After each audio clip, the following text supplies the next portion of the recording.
You know the great thing about the hauling industry? It can never be outsourced overseas. Whether you're shipping a load locally or across the country, it always requires in-person, hands-on service, and this will never change. There will always be consistent demand for it. In fact, the industry is facing a shortage of drivers. This is scary for manufacturers or the supply chain, but if you're looking to start your own hauling business, it means one thing for certain: you're in the right place at the right time. Today we're talking to Lou DeBardinis, who's been a friend of ours for many years, and he just happens to own one of the most successful heavy hauling businesses in the Southeast. And he's about to tell us how he got started and how he scaled his business to the point it is today.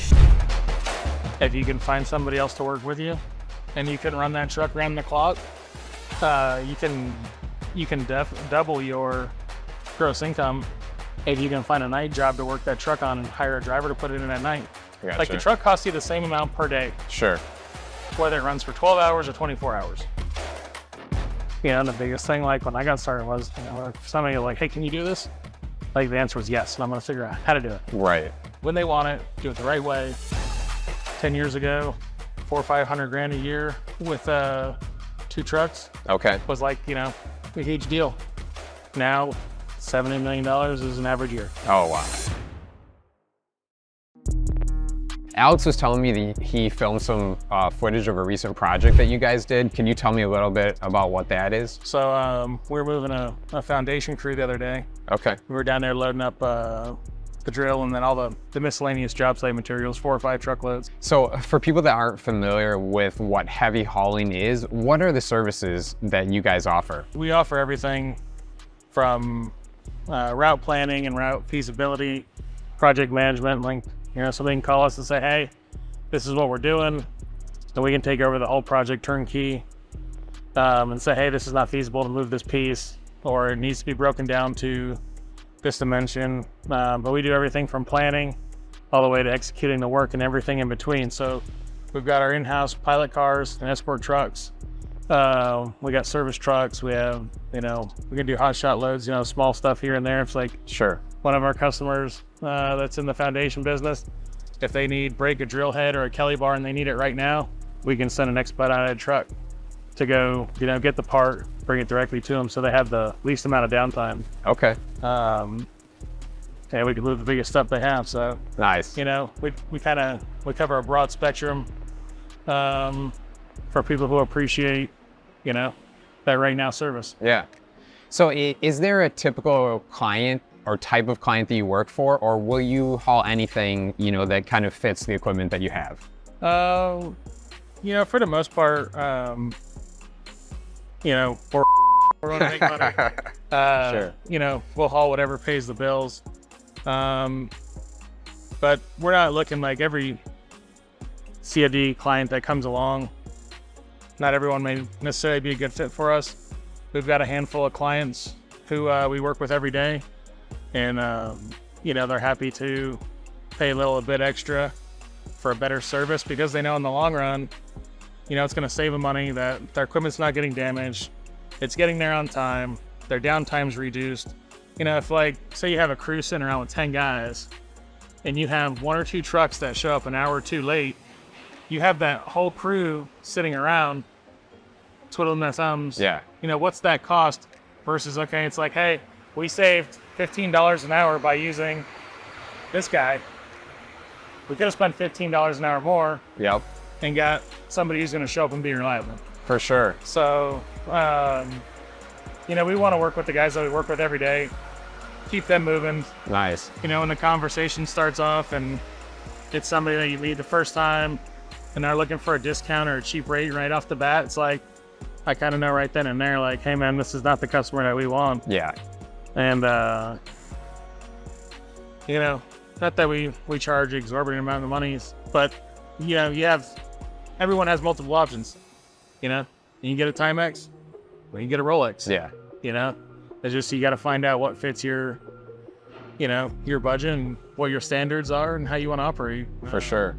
And we want customers that operate how we operate and appreciate what we bring to the table. How long have you been in business for? I graduated in 2006, and I went to work for myself, then doing landscape construction and installations, not like cutting grass, but installing, like finish grading new job sites, installing the sod, installing the driveways, the sidewalks, Sure. you know, planting the trees, doing that kind of stuff. And come like 2011, I was like, hey, I got to find, you know, a different avenue. And by that time I had like my own transport truck for hauling my equipment. Okay. And the economy really got slow. And what made me like shift was if I would go do, let's say, a $100,000 job, in order to go do a $100,000 job, you have to spend probably half of that in material, you know, Sure. then another half of your material or more in labor. And then you still have to pay like all your overhead costs, your fuel, your insurance, your payments on your equipment and everything. So by the time you like say, hey, I just landed this $100,000 job, you'd be lucky if you made 10 grand off of that. Oh, wow. So you have all this exposure now, you complete the job, and then you might work for a contractor that goes belly up or just decides like, hey, we're not gonna pay this guy. Sure. So now you got $90,000 out hoping to make 10. Well, you could easily wind up 90,000 the wrong way trying to make 10. So I was like, I need to find out something that I can do with less exposure. And we got into the transport, and you know, you're not looking at, you know, money like that on one single job. But if you look at, you know, hang on a $1,000 or a $5,000 job, you got a lot less labor, a lot less fuel, a lot less overhead. Sure. So your profits aren't, you know, as large, but your exposure is not as large in one area. Right. Type deal. And it's more of like a volume type business. Okay. So that's how we wound up in the trucks. But we had, you know, one truck for our own transports, and started moving like equipment for customers and vendors and other things. Sure. Our one truck got so busy hauling other people's equipment that we're like, hey, we need a second truck just for this like transport side hustle. Yeah. And at some point around 2011, we just decided to like go full-fledged in the trucking and knock off the landscape construction. Nice. Was there anything that you had to learn about trucking when you were kind of like stepping your way into it that was different than the landscaping business that you had before? Oh yeah, you know, every day you learn something new, even now after doing it. Yeah. For over, you know, 10 years. I was driving semis around a dirt lot when I was, you know, 10, 11 years old. Sure. But never like in the oversized world. So, you know, learning the regulations and the practices on how to chain something down. How do you know how many chains is correct for that load? Sure. Where do the flags need to be placed? What permits you need to order? You know, that was like a whole big learning strategy of that. Yeah. You started off with one truck and one trailer. What does your fleet look like right now? What equipment do you guys have? Now we have 15 tractors. Okay. Power units. I've lost count of trailers. I probably got 40 or 50 trailers. All right. You know, we got like 10 flatbed step decks. We have stretch trailers that are flatbed, stretch step decks, stretch RGNs. You know, every configuration you could think of. We have lowboy, like removable gooseneck configurations. From 5 to 13 axle capabilities. Okay. We have a Feynmanville hydraulic platform trailer. We've got an Aspen dual lane trailer. So we've got a pretty big toy box to dig into. Sure. There's not a whole lot that we can't haul. You know, there's always more stuff that you wish you had, but right. I think we're at a pretty good point where we got enough tools to get the job done for what we want to do. What's on the wish list right now? Like, what's the next big purchase if you could make one? I don't know. I think right now, I think I'm pretty settled on making big purchases. All right. I got some older equipment that, you know, I either want to refurbish and make new again, or, you know, trade out and update the fleet a little bit. Sure. Like the past, I don't know, 5 years we've been working on modernizing the fleet. Okay. And we've got everything is pretty much like 2019 and newer. You know, that's all in good shape. I've got some trailers that probably date back to 2011, 2012. But they're still in good shape. They still do the job. Sure. But, you know, they're getting theirs time. So I think I want to get some of that stuff So over the 10 plus years that you've been doing this, how has technology changed with hauling, heavy hauling? There's a lot more steerable trailers out and stuff of that nature. Okay. We do have some in our fleet, and they're handy in their application. But on your daily grind and in areas where you don't need a steerable, conventional trailer just operates much faster and cheaper. Sure. So they're always nice to have some stuff in your toy box, but sometimes the proven way is just the way to go. If it's not broken, don't fix it, right? Yeah. You've grown your fleet. How has fleet management changed? How do you manage all of the pieces of equipment you have, where you went from just managing one piece of equipment? What process do you use to keep track of maintenance and things like that? We have a GPS software on the trucks, like a tracking software. Okay. And it keeps track of everything as far as like the trucks, the electronic logs, the IFTA, and the maintenance on the trucks. So you can literally go in there and make any task in the maintenance file. Sure. For yearly inspections. And you can make it go, is it by time? Is it by mileage? Is it by hours? So like our DOT inspections are done in there like once a year. Okay. The oil changes, it knows every 10,000 miles, you got to pull that truck in for an oil change. Sure. The gearboxes and the differentials, like the transmissions, the rear ends, they're 50,000 miles. Okay. So all that stuff's kept tracked through Geotab, which is, at first when I switched from Verizon to Geotab, because of our vendor was no longer with Verizon, they switched over to Geotab. Okay. At first I was like, man, I don't know if I made the right choice. Like, this is just, I need to track the trucks. That's all I need to do. Right. I don't need anything else than that. Right. I already have systems in place for everything else. And I was like really reluctant after I make the switch. I was like, this was like a bad deal. Yeah. Wasn't having it. And then I stuck with it. And now that I'm on it, I can't imagine how we did it before then, because now I have one place to go for everything. Sure. And it's hands-on, and everything is like coincided. So even our dash cams are interfaced with our GPS. Okay. So if you want to go back and pull something up, someone calls and says, hey, your truck passed me and cut me off on Florida Turnpike. Sure. Like, you can go on there and be like, okay, like, he didn't really cut you off. Right. He had to get over to get off his exit. Right. You know what I mean?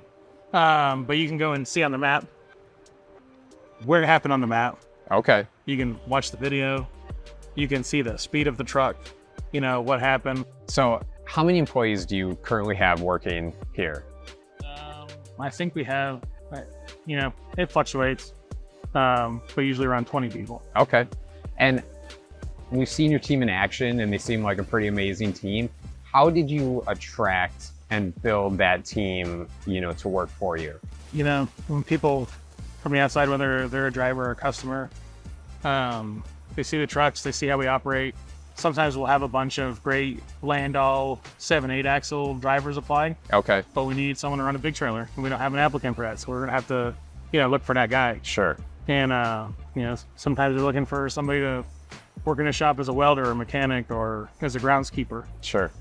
I don't care, who you are, what business you're in. It seems like anymore that like employee turnover happens everywhere, no matter, how new of equipment you give them, how well you pay them, what benefits you have. Sure. Guys just don't stick around. There's always, we've got guys who've been around kind of since day one, and like our core crew. Right. And the other half of the crew are guys who come circle in. Some come in, they don't make it a couple of weeks. We're like, hey man, you're not a good fit, you got to go. Yeah. Other guys say, hey, you're not good for me, I got to go. Right. And then you get other guys that just, you looked at their resume when you hired them, and they didn't stick anywhere for a year. Sure. Or 2 years. Like you look at somebody, when you're hiring a driver, you have to review 10 years of job experience. Okay. Per the FMCSA.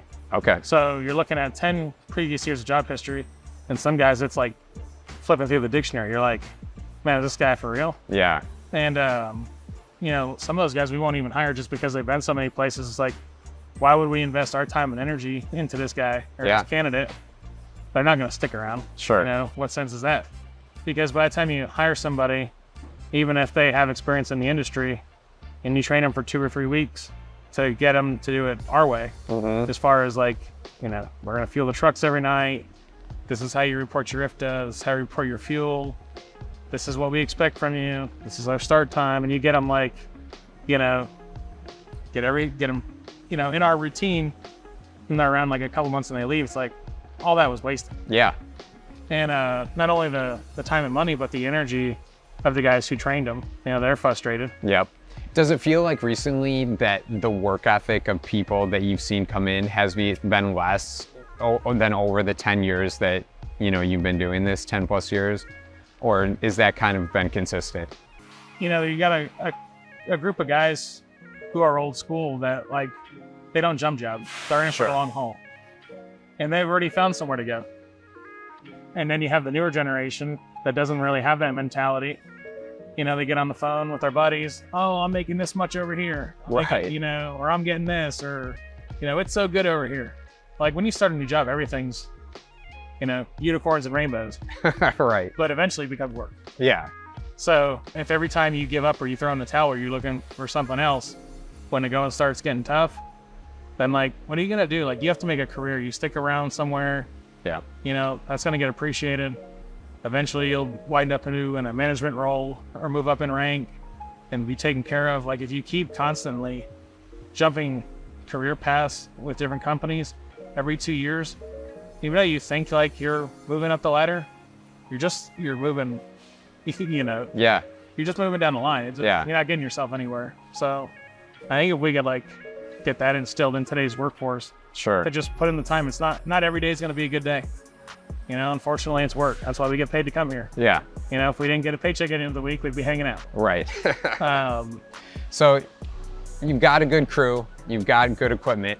What role does prioritizing safety when transporting loads play? Like, what processes do you have in place, you know, to keep both your equipment safe and your people safe and the goods you're hauling safe too? Yeah.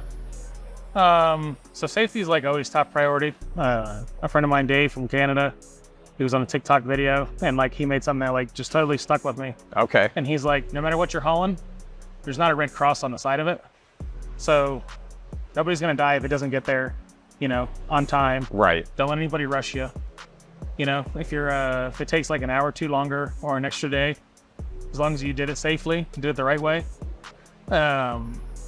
you know, that's all you can do. So safety is always our priority. We want to put the right load on the right trailer. Sure. We want to put the right driver on the right truck. You know, we're not going to send somebody with no experience out to pull our 13-axle trailer. Right. You know, you kind of got to move up, start, you know, maybe in a Landau, then a lowboy, then an 8-axle, and you just work your way up the rank. Sure. That way you're not trying to learn everything, you know, on day one. But, you know, there's plenty of rules and laws to abide by. You know, you just got to follow depending on, you know, what you're hauling as far as the width, the weight. Yeah, changes the routes, the times of days you move things. Sure. You can't go through a downtown area or like a city area, you know, certain widths, certain lengths during peak traffic hours. Sure. So it's kind of like a loaded question. There's just an awful lot that goes into that. So what's the craziest thing that you guys have ever moved? Like, is there a job over your entire time that sticks out in your mind and you're like, I can't believe that we were able to transport this, you know? I don't know. We've moved like all sorts of stuff, from stuff for theme parks. We've hauled roller coaster tracks. Okay. We haul ride cars all the time. Okay. Like kiosks, like prefab buildings. Okay. Like props. Sure. And like the thing with doing stuff for theme parks is like heavy haul, like loading up a bulldozer or an excavator. If you scrub by like a tree branch or something, you may like scratch the paint. Okay. You know, or the leaves may get into the grease and smear it down the side. Like if you have a fiberglass or an aluminum kiosk, like there's no like, you know, rubbing against a tree or anything. Like you have to really be in the game because it's so fragile. Yeah. Like we just had a quote come over for a mast and a boom for a sailboat. Okay. And when I got the weights on the mast is 105 feet long, and the weight was like 3,500 pounds. So like I immediately emailed the contact back, and I was like, "Are you sure these weights are correct for this item? Because like the dimensions and the weights don't correlate." Right. Yeah. And they're like, "Oh," then they sent it back what it was, and sent pictures of it, and it's like this big carbon fiber mast for a sailboat and a boom. They're like, "Can you haul this from Jacksonville to Miami?" And I'm like, yes, and the short answer is yes. Right. But yeah, you start looking at like how fragile is that? Can it get damaged during transport? Just from the bounce down the road. For sure. And it's like, that's may not necessarily like be in our warehouse. So some like the craziest stuff that we hauled is stuff that delicate stuff more than like heavy stuff. Okay. So for anyone that's new to trucking, if they're looking to get into the business, what advice would you give to them? You got to love what you do. Okay. If every time you put your hand on that door handle, you don't love that truck, or you don't love what you do, you're not going to be successful. All right. There's days and weeks when sometimes you make little or no profit, or have a big breakdown and you lose money. And the hours are going to be long. If you're in the trucking business, you're like the first guy on the job, and because one customer wants his stuff to be there, the early risers, hey, I want you on my job site at 6 a.m. And they move for the day, and then you have other guys that are like, hey, when my crews get done at 3 or 4 this afternoon, I want you to move that crew this afternoon to be on the job site and ready for the guys the next morning. So your work day is from when everybody starts and sometimes before everybody starts, until well after everybody finishes. Right. Like a normal work day, for everybody else could be from, 7 to 5. That's a normal, day on a job site. Our guys start minimum of 6 o'clock here every morning. Okay. And it goes on until the last truck comes back. I don't leave here until 8 or 9 o'clock. I leave with the last driver every night. Okay. So when the last driver comes in at 8 or 9, is when I leave. Sure. So if you don't love what you do, I gotta make no money. You're not gonna stick with it. Yeah. It'd be hard to put those hours in if you don't really love it. Yeah. So if someone was starting out right now, is there a particular truck or a setup that you'd say, this is what you should start with? This will get you the most profit with the less, headaches? The biggest thing is starting and being able to do something that's very versatile. Okay. If you start off and you buy, a super heavy haul tractor that's very heavy to begin with, and, a big trailer or multi-axle trailer, it takes years to build up the clientele. And not everyone, you could go buy a trailer, but if people don't trust you, right, they're not going to cut you loose with a $3 or $4 million machine. Sure. But if you've already been in there hauling for that customer for 4 or 5 years, moving their skid steers and their job site equipment, the smaller stuff, and they already know you, they have some comfort level with you. Right. They don't think twice about giving you that big machine. So when you're starting off, just don't get the horse in front of the cart in front of the horse, so to speak. But you got to be able to be versatile. Buy a very versatile setup. And then kind of step your way up into it, kind of like you did, where you like you said, you build the trust moving the small stuff so you can get to the big stuff. And sometimes moving the smaller stuff can be more profitable and way less risk. Interesting. If you look at things in the grand scheme of the risk versus the reward, smaller stuff 10 to 1 all day long. Yeah, sure. The risks are a fraction. The bigger the stuff you get into, the risks of things going bad or things getting costly, it doesn't take a second for things to get real expensive. So you mentioned we were talking about risk versus reward. Yeah. What role does insurance play in moving equipment? And for a newbie, what should they be looking at when they're like, I need to have this level of insurance in order to be covered moving heavy equipment? Man, that's really like on a per case base. Okay.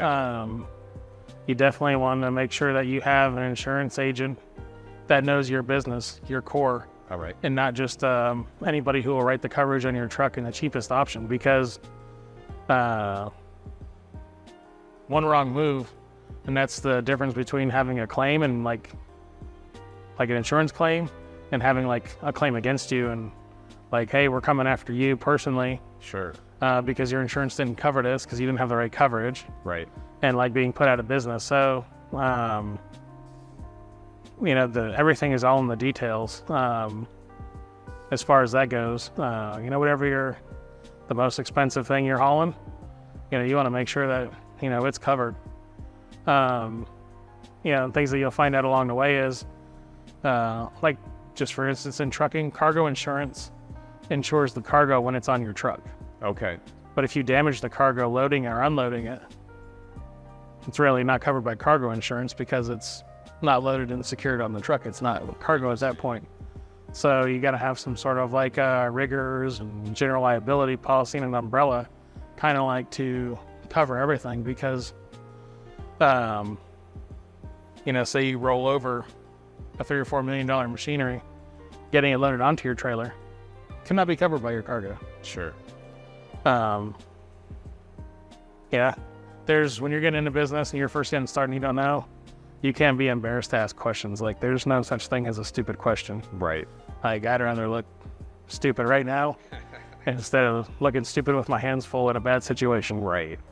Once they get that piece of equipment to work, how much money could they expect to make working that, first year, maybe moving the small stuff like we had talked about?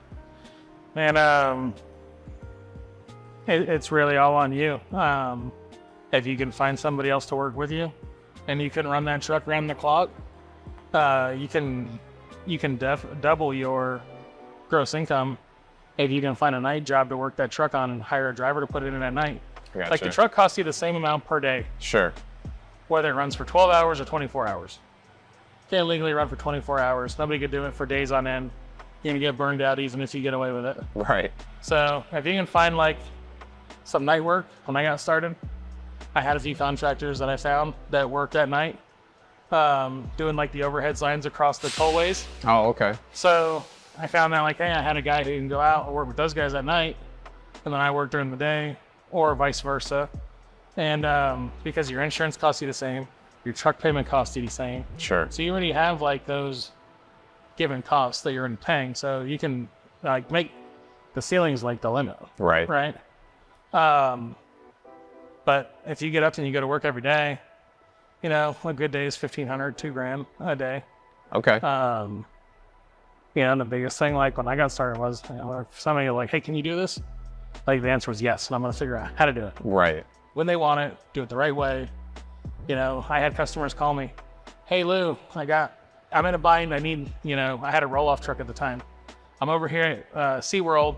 My dumpster's full of concrete. I got guys working tonight. I forgot to call you. I need my dumpster pulled and returned tonight. Okay. I'm like, okay. Like, I literally had just put food on the grill. Right. Took the food off the grill, threw it to the side, threw it back in the refrigerator. Right. Got my pickup truck, went back to work, got in the truck, went empty their dumpster. And like, the guys are like, you know what? And I told one of the guys, I was like, MJ, I'm pulling the steaks off the grill right now. Right. So, remember that. Yeah. And, he did. Like, the guy gave me a lot of work. And it meant a lot to that guy that I was willing to go to the extra mile to make sure that his guys kept working. For sure. Because I could have said, like, hey, man, I'm home. Supper's being cooked. I'll get to you first thing in the morning. And his guys would have just had to go home for the night. Yeah. You just gotta give it your all. Sure. Keep the equipment working, keep making you money any way you can. So 1,500, 2,000 a day starting out, if you're relentless and you're going to get it.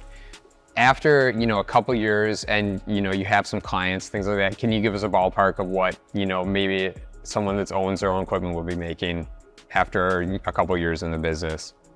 That's going to depend on the guy, Sure. You can make whatever out of it that you put into it.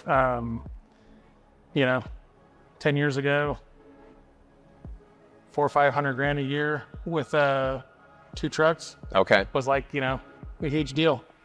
Now, $70 million is an average year. Oh, wow. So, how hard do you want to push? You get friends say, oh, we don't see you out anymore. You don't come out and hang out. We don't see you at the parties. We don't see you at the bar. It's like, well, I don't see you guys, at the bank. Right. Yeah. Be the best at what you're going to do. Whether it's trucking, whether it's, operating a piece of equipment or, owning a construction company. Yeah. Just be like a master of your craft. Sure. You don't want to be an apprentice. You want to be a journeyman. Yeah. Go the extra mile. People will appreciate it. And it's so uncommon for people to go the extra mile anymore that when you do, people take notice. Yeah. When the truck shows up, when it's clean, the driver's got a great attitude, and your equipment's delivered on time, damage-free, fair price, that sticks with them. Like, okay, that's who I'm going to call next time. Sure. Everything that we've done and now we've grown to with no salesman. Oh, interesting. Just word of mouth and, Yeah. doing the right thing. Yep. Everybody's torn something up. We've had plenty of damages, Sure. but doing the right thing and moving past it. Like, hey, call the customer up as soon as it happens. Like I tell my guys all the time, damages happen. When you damage something, let me know. I'm like, I'm the same thing. Like when the guys call me and say, hey man, I didn't see this happened. I don't chew about it. Sure. I'm glad that they called me and let me know what happened. Like, hey man, next time you got to be a little more careful. Right. You got to have that good attitude. But if you gave the driver a reaming, well, he's going to try to hide something from you. Sure. Like, it's counterproductive. And then you can't address it with the customer right away, right? Absolutely. Yeah. And if something happens, they call a customer and say, hey, it's unfortunate. This happened. What's it going to take to make it right? Or, hey man, I've already got the parts on order. I'm sorry it happened. One of my guys is going to come out and put a new mirror on your machine. Sure. Yeah. It's done deal. It's over. Just do the right thing. Yep. Well, we talked a little bit about this earlier, but when you first got started, how did you learn how to price jobs? There was some guesstimation trying to figure out, okay, hey, the truck cost me, the payment is this much, the insurance is this much. Sure. You take what your givens are, and then you try to figure, okay, potentially we would work this many hours and try to divide that up and work and try to get a general idea. Sure. But you kind of just gotta, go by the seat of your pants. Okay. What somebody works for an hourly rate, if you kind of know what your competitors are at, it kind of gives you an idea what you need to be. Sure. But, for somebody, sometimes it costs a little bit more hourly, because they have a shop like this and they've got the welders, the mechanics, all the crew on staff. So my hourly rates cost me a little bit more to operate. Sure. Than somebody who doesn't have a shop and they park their trucks at a storage yard. And there's nothing wrong with that. But that guy can afford to, operate for a little less. And, you just got to figure out, where you are, where you can make money. I've, sometimes bid jobs have done it. I'm like, well, we were real backwards on that one. Right. Not every run's going to be a home run. But, it's like everything in life is that way. Not every job is going to be a winner. Sure. And then sometimes you have a job like, hey, we sent some trucks up to Georgia. Didn't expect for them to find something to bring back. And just as luck would have it, some loads came up. Yep. So the trucks got paid, to go both ways. And, because it doesn't always wind up like that. Sure. But, sometimes you make money where you don't expect to. Right. One other thing for new guys, how do you deal with route planning when you're moving big equipment, big loads? Is there software that you use to plan that, or is it experience? What do you use? It depends on the load and where it's going. Okay. Florida is very, very lenient, and we have blanket permits up to 199,000 pounds. Okay. They cover you up to 120 feet long, 14 feet wide, 19 feet tall. It's like an annual blanket permit. Okay. It comes with a set of maps with where you can and can't travel. Okay. What your restrictions are for Sure. your weights and stuff. So where you can't go because of weights. And then there's a set of stipulations. If you are over 12 feet wide, you have to have one qualified escort. If you're over 14 feet wide, you have to have 2 qualified escorts. Okay. If you're over 16 feet wide, you have to have 2 qualified escorts and police law enforcement escorts. If you're over 14.6 tall, or over 13.6 to 14.6, you're good. 14.6 and over, you need to have a route survey. Someone has to go out with a pole car before you travel. Make sure they don't strike any bridges. All right. And then come back and pick you up, and then you have to have, again, the height. Even though he just did the route survey, he still has to be in front of you. Interesting. To pass. But when you're taking something from here to Las Vegas, we went out to the world of concrete and drop machines off. Okay. And we've been up to Pennsylvania and New York City. Every state is different. So depending on the size of your load, really depends on what's gonna take to get into it. Sometimes you got to get in a pilot car and you got to go look at everything, check the route, make sure there's no hard right-hand turns. Sure. Right-hand turns are not your friend. Right. Make sure there's no low bridges. Sometimes loads with our dual lane trail will be 3 or 4 months just in planning. Sometimes you'll have 30 days just in doing route surveys. Wow. And then another 30 to 60 days in permitting because maybe the route survey you did, there's a bridge that's not passable. Uh-huh. Yeah, then they'll come back and say, well, that's not passable, but this is. Oh, hold on, we got to go run another survey. Wow. And I'm sure there's people that move stuff bigger than us. That's years in planning. Wow. So, could be anything from loaded and go to 2 years. Wow, that's crazy. Well, this has all been amazing information. There's a ton of equipment in here. Would you show us around and some of the equipment that you guys have here? Sure. Nice. So these 2 trucks here, can you tell us a little bit about what we're standing in front of? Yeah, so this is a 1990 Max Superliner. I bought this truck from a company called Hubbard Construction out of Southern California. In my opinion, the Superliner was one of the coolest looking Macs. It had the big square hood, set forward axle, external air cleaners, dual exhaust. They are available with the Mac V8 engine, which this one has. This one has an 18-speed transmission, but the Superliner was just a very, very, very cool truck. Yeah. Very iconic. The Mac from the Cars movie is a Superliner. Okay. But yeah, anyways, I bought this one out of California. It was low mileage, super clean, rust free, had a big sought after V8 engine, 18-speed transmission. We brought it back and cleaned it up, painted it. Didn't do a whole lot of fabrication, but restored all the aluminum on it, polished it out, repainted it. Cleaned up the interior. This truck here is a 1991 Mac RD822. Kind of a pretty famous Mac prime mover. It was originally purchased by Hake Heavy Haul. I think they were at the Philadelphia area. Okay. And later on there, Hake sold them to a company by the name of George Young Movers for specialized transport. And when Hake had them, they were blue and orange with a white stripe. So blue from the fenders down, white stripe, and then orange from the fenders up. Okay. And then when George Young bought them, they were painted all black. And George Young was out of Philly, moved a bunch of transformers, a lot of real big stuff. They were bought out by Mammut. And Mammut,